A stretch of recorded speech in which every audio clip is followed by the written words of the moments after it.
Hey guys, welcome back to Closet MTG, and today we have another fun video in store for you guys. Today marks the second video in my EDH Deck Tech series, and today we're going to go through Atraxa Praetor's Voice, that proliferate ability. So sneaky. What type of Atraxa build do I have for you guys today? Well, just a little brief introduction, guys. This is my first EDH deck that I've ever made. How I got involved, how I sort of came to play EDH. I was invited to play with a few friends of mine who've been playing for a long time, and I wanted to wow them. I really wanted to like really make this deck souped up and so forth. It's not like, I wouldn't say it's as crazy as the Winota build where you're just going to go off and win pretty much if you get a fast start every time, unless somebody has a board wipe. This is just more fun. In every instance, guys, this deck, unless you get mana screwed, which rarely happens, it's always a different play. And that's why I absolutely love this deck. So without any further delay, guys, see what type of Atraxa build I got for you guys today. So we're going to start with this pile. If you notice, it's a little different of a setup than last time. I have the cards sort of broken up into different card types and so forth. So guys, we'll start out with Kaya the Inexorable. So this is a Planeswalker build, guys, of Atraxa. Kaya is actually one of the newer Planeswalkers that I've added. I've only played Kaya once so far. She did okay. But just the value in being able to immediately exile a target permanent. When there's some other good synergies with, enchantments and so forth that I play that allowed her to ultimate essentially as soon as she comes into play. And also the ghost form counter. Typically I don't have a lot of creatures. But still, just being able to tick up, and so forth. And if you can ultimate with her, just being able to play a legendary spell from your hand to your graveyard or amongst other cards in exile, that's just game ending for the most part, getting that emblem. So that's Kaya. Tamiyo, oh my god, this card is just so busted. Once I get her and a few other Planeswalkers out on the board, because of her passive ability, you can't sacrifice, discard cards. And also just being able to return a card from my graveyard to my hand. There's so many powerful cards in this deck. Being able to use that ability, that -3 right away. It's sometimes your opponent just can't come back from it, especially if you're able to do something drastic turn after turn, especially with her and your proliferating and so forth. Elspeth, Knight Errant. We need to create creatures, right? To be able to protect our Planeswalkers. So Elspeth is just a solid card, and then, if she ever ultimates, which you can, again, if you have certain special enchantment, which I'm going to get to in a little bit, guys, out on the board, or a special creature, the ultimate, you're pretty much, everything's indestructible for the rest of the game, so it's pretty busted. Narset, Part of Veils, and yes, that's a little foil action going on there. Just being able to search up for other non-creature spells, because most of the deck is non-creature, Planeswalker, instant sorcery, and so forth. Just a powerful card, and being able to shut down the card draw of your opponents. It's just annoying too, but definitely a big Narset fan. Teferi, Temporal, Archmage. Teferi's awesome. Yeah, just being able to look at the top two cards, card advantage, untapping 4 permanents. That's, you untap a land, or some other mana rocks and so forth that we're going to get to. Just powerful. And then, being able to have all your Planeswalkers activate their loyalty at an instant speed is just absolutely busted. So Teferi's awesome. Kiora, just being able to untap permanents, untap a land that taps for 2 mana or a Soul Ring or something like that. It's just, powerful. Being able to draw a card, because I do have a few creatures that can have 4 more toughness or power. So it's just, again, powerful Planeswalker. Lily, oh man, I love Lily. The card's awesome. Whenever a creature dies, being able to restore your hands. The ultimate, she can ultimate right away if you have, again, that special card in play as well. Just a powerful card. This is a new one too, guys. I've yet to actually play Tevesh yet, but yeah, he's pretty powerful. Again, being able to draw a card will create some blockers for his +2 ability. I mean, his +1, which I think is maybe sort of on the level of Oko, being able to +1 and get other. It's like pretty much like it's like almost like a 3-for-1. I mean, and if your commander out, I mean, it's a 4-for-1 essentially because you get the plus up. Then, if you sacrifice a creature, well, yeah, okay, so it's a 3-for-1 essentially because you got to sacrifice a creature, planeswalker. But if you draw 2 cards, then draw another card if you sacrifice your commander. I mean, that's just crazy. And then the ultimate is just take everybody's commander, just ruin their day. This card is so... I actually originally had Jace the Mind Sculptor in this place, and I switched it out for Teferi because he's just... I mean, I think every Planeswalker build a commander deck should have this card. I mean, being able to activate, drawing this card like on every turn, I mean, you go around the table twice and he's ready to ultimate. I mean, and take 2 turns. I mean... Every time I've played this card, I mean, if it's not removed, right, I mean, it immediately becomes like the major target for removal. But still, I mean, like being able to like create card advantage and so forth, or at least sift through your deck. I mean, you can phase out. It's instant speed that like your opponents are always thinking about, like, what is Teferi gonna do? So powerful card. Yeah, I just gotta have it. I love Oko. All right, I'm not a big fan of Oko in standard, but he just hits the board and immediately everyone hates you. So, but yeah, we got a little foil extended Oko action going, just creating foods and just being annoying with that removable piece. Kiora, yeah, this is one that I recently added just to see how it plays. I haven't been too impressed. I think I had like Ob Nixilis in her place before. For 4 mana, I mean, and it was okay. It would just destroy a creature, or draw me a card, or something like that. This one, I wanted to be able to ultimate and have like an emblem to create the 9/9 tokens, or a Kraken token. So I think that'd be fun. So this is more just like a fun card that I haven't really had much success with so far. Yep, Ugin. Really enough said about that card. I mean, he's just busted. Ashiok, specifically to take out those graveyard builds, Muldrotha decks, because like one of my friends, he plays Muldrotha, and it's just like, all right, like exile your library or your graveyard. I'm done with it. And also, this is also the passive ability too. I mean, is forgotten a lot. I mean, being able to prevent them from searching their libraries. I mean, it's pretty powerful passive ability. Garruk, just a creature engine, being able to untap target lands and so forth for a little ramp action early in the game. Solid card. Really the ultimate. I mean, I think I've never used that. It's more just the untap the lands, creating blockers and so forth. Teferi, big Teferi, just I mean, being able to ultimate right away. I've done that on several occasions. You just play it, and then it's gonna come in with 8 counters, and you get an emblem, and you're just people just scoop to that for the most part. They have big Teferi.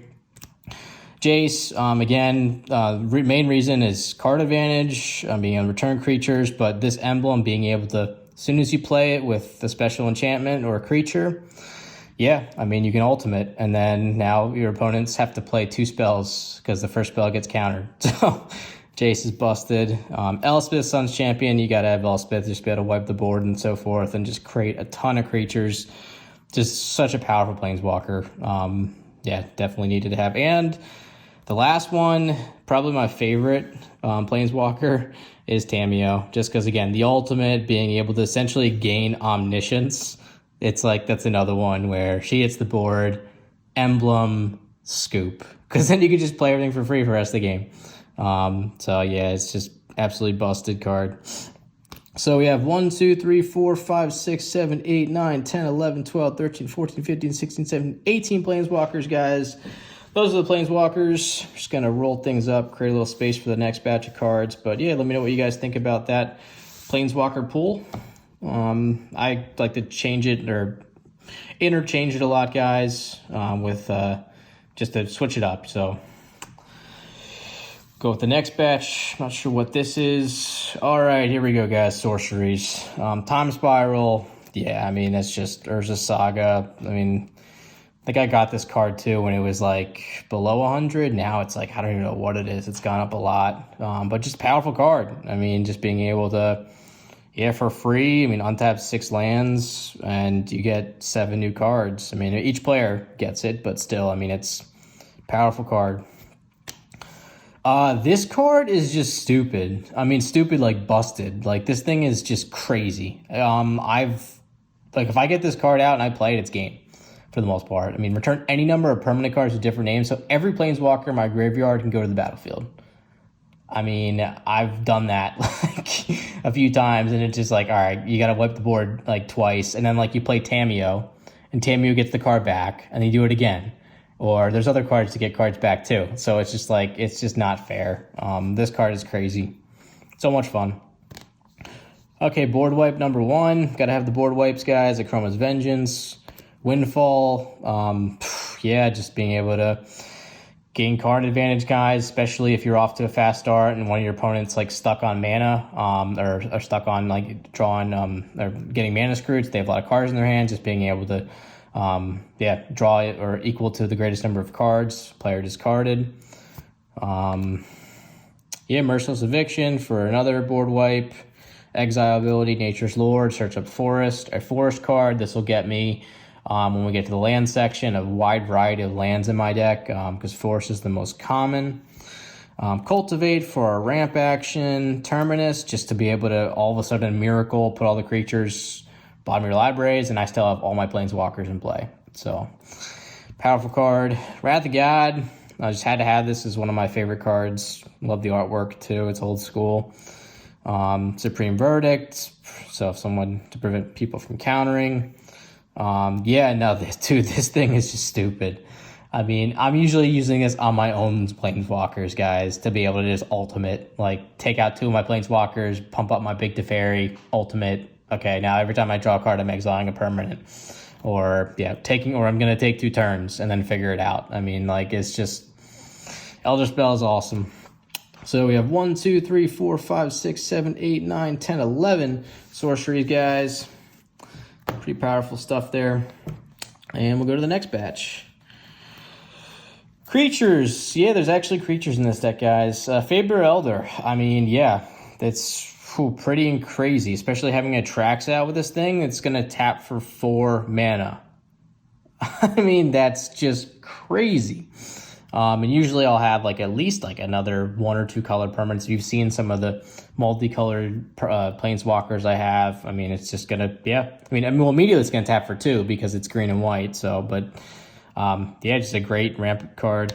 You guys saw me open this on the channel recently. Yeah, I've yet to play this card. Actually, I don't even know what it does. I can't even tell based off this text, but apparently it's pretty good, and apparently it's worth a lot. So, yep. Oh, wait, look at this, guys. Sorry, I totally missed the Planeswalker. My bad. So we have Narset Transcendent. Again, another one where you can immediately, ultimate with it. If you have this crazy card in play, as well as there's another enchantment card we'll get to in a bit. Creating card advantage and so forth. So put that over there. We got to be able to refill our hands, guys. So got a little Hydroid Crisis action going on here.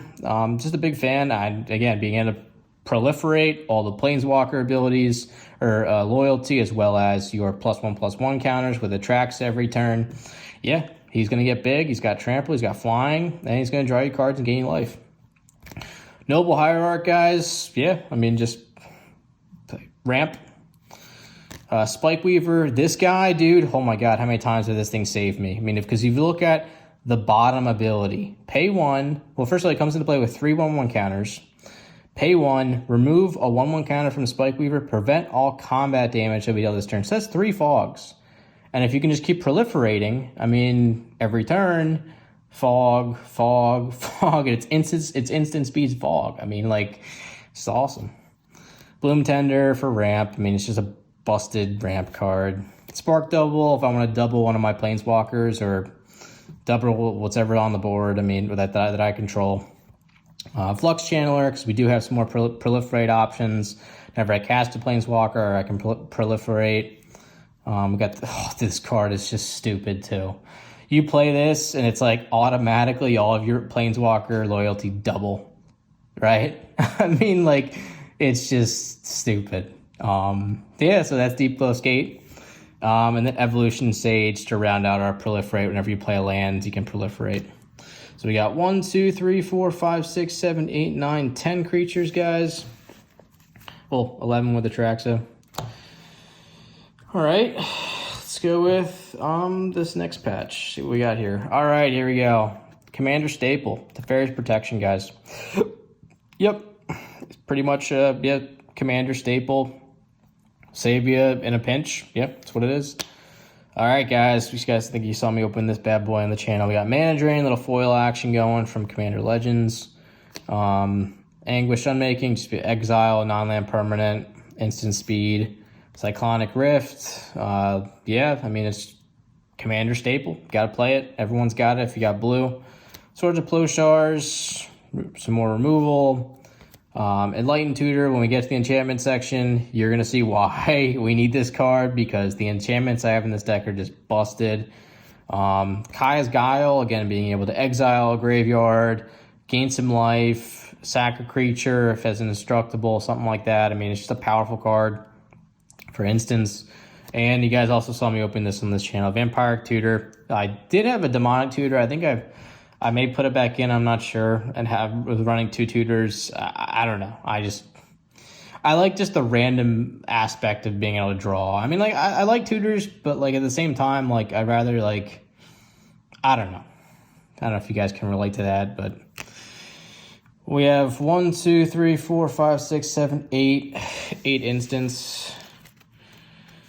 So let's put instance right there. Next pile, guys. All right, here we go. Yep, there it is. Doubling Season.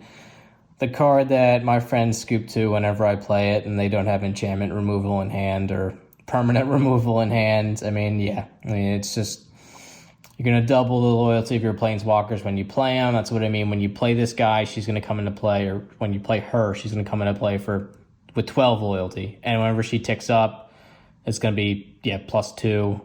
I mean, yeah, that's why, like, it's really critical to see, like, what the ultimate is versus, like, what they start with, specifically for this card and whatever that other creature's text said. So, Doubling Season, yep, must have. Sylvan Library, card advantage. I mean, it's cheap. Yeah, I mean, I've paid for life many times to be able to draw 2 cards and choose any 2 from my hand and put them back and put them back. So, yeah, powerful card, 4th edition. Oath of Nissa, this is a new card I've just recently added just to see what's going to happen, see if I can, I don't know, see if I get any success with it. But yeah, it comes into play, look at the top 3 cards, you can put a creature, land, or planeswalker in your hand, and then you may spend mana or any mana to cast planeswalker spells. I typically don't have mana problems, but I don't know, I just wanted to see what this would be like in the deck. I forget what I took out for it, but anyway, Oath of Nissa. Humility, this is another card that has gone up a lot recently. I think when I bought it, it was like $40, $50. Now I think it may be over 100 or close to 100. But yeah, just being able to shut down all creatures. They lose all abilities and they're still 1/1 creatures. So indestructible, everything else sort of goes out the window. So it's a global effect. Parallax Wave, dude, this card is so busted with Atraxa. I mean, I can't tell you guys how many times, like, this thing has just, I mean, you just proliferate and you can instant speed remove a creature from the game. I mean, and they come back into play if you get rid of Parallax Wave, but if you don't get rid of it because you're proliferating every turn, I mean, I've had this thing have like 10 creatures in exile, and it still has 5 fade encounters or 4 fade encounters on it. I mean, the thing is just crazy. And I love, like, the old school Nemesis set. I mean, just a big fan of it growing up. Mirari's Wake, guys. Yeah, I mean, double your mana. Creatures get +1/+1. Pretty much enough said. Rhystic Study. This is also a card I just recently put in just because, I mean, it is a commander staple. I don't know why I didn't have it in the deck to start with, but yep, this is like an old school version that I had. A little bit of damage, but for the most part, still. Common from Prophecy, guys. Man, if you have any Sealed Prophecy, there's a good investment. And the other commander staple, Smothering Tithe. I mean, just being able to, did you pay the 2? Did you pay the 1? Creating those treasures and drawing those cards. So And then Oath of Teferi, another card that's just busted with Planeswalkers. You can activate their abilities twice each turn. I mean, come on.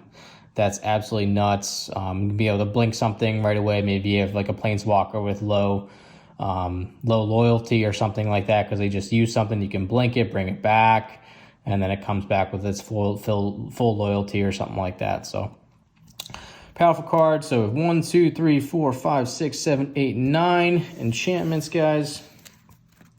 Our enchantments up here. What else is left? Oh yeah, the artifacts. Here we go. All right, so we got the sword to proliferate. It's pretty much the main reason why I have it. I mean, protection from blue and white, sure, but I mean, being able to put a 1/1 counter on your creature and then proliferate. I mean, and the equip too, it's a powerful sword. I love the artwork too. Torpor Orb, dude, shut down all those nonsensical decks where there's enter the battlefield triggers. Like, oh my god, it absolutely just ruins their day. So gotta love that Torpor Orb hate. Oh man, guys, I gotta before I started making videos on YouTube, I like the very first Double Masters VIP boxes. The only card I wanted was this card, was Mana Crypt. I love the art. I love just the ability. And I remember the very first VIP box I opened, I got it, and I went absolutely nuts. So yeah, this is my my big hit, or what? Yeah, my favorite card that I pulled from Double Masters by far. But yeah, Mana Crypt is busted. I mean, it's absolutely busted. I have taken a ton of damage from it in the game, but I mean, like, you get it on the first play. It's like, okay, I have 3 mana turn 1, you know, and then you play a Soul Ring, you have 5 mana. Like, holy shit. So anyway, Crucible Worlds, you're going to see when we get to my favorite section, which is going to be the lands. That, yeah, there's a lot of lands in this deck. So if we can keep playing them and fetching and keep getting them, I mean, you can do some crazy stuff. Empowered Auto Generator, just like a Mana Rock. I mean, it's pretty much all it is. Put a charge counter on it. Then you can proliferate the charge counters, right? So you can just add a ton of mana. So yeah, just a powerful artifact. Got the Signet. Yeah, I mean, add 1 mana, your commander's identity. Little revised mana vault, guys. Yeah, I mean, pretty much like Mana Crypt for the most part, but you got to pay 1 and you add another mana. It's like Grim Monolith, essentially. Poor man's Grim Monolith, essentially. The Chain Veil, yeah, I mean, being able to, yeah, I mean, you got to activate your Planeswalker abilities, which I typically am, but I mean, if you can,